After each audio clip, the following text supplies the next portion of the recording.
Lechon girl naman. Lechon girl yan. Akala ko yung Tapos tanggi na ano, na hindi kumakain ng baboy. No girl. Di ba sa ibang Kakasundo tayo dyan. Ayan. Paano mo pala nahanap dito?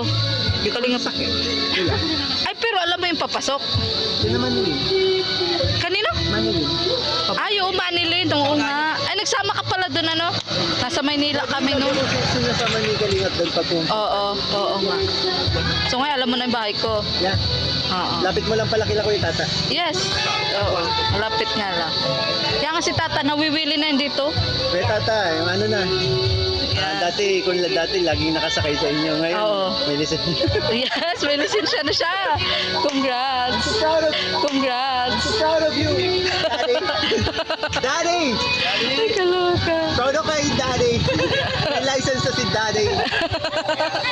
Hindi rin, takot pa din siya minsan. Yung asawa ko ang pinapadrive. Naku, yung nag-ride sa Oo. kami, umuuna sa akin, kinakat ako. Nagmotor ka din? Nagmotor ka din? Wala kasi si Kuya, tamad din mag-drive. Oo, tamad nga mag-drive yan. Lalo pag ano na pag yung DJ, siya. may motor na, kangkas ka. Yeah. DJ, Siya. may motor na, kangkas ka. Yeah. Ha? Hindi pa Sige, daw. ikaw na lang mag-drive, ako angkas. Kaloka, uy. Sige na, at magpunta-pata kayong dinner. Hindi ko kayo tinataboy. Kaso ano, Ano? wala akong pupuntahan na. Paano yan? Uwihan yung mga kasama ko. Kasi sila uwi pa. Tapos, ikaw di ka na uwi. Uwi mo na ako. Ito na, pero ito na. Oo, ito, yan ka na. Yan ka na. Yes. Ay, ang gwapo mo dyan. Ang pogi mo dyan. Ano?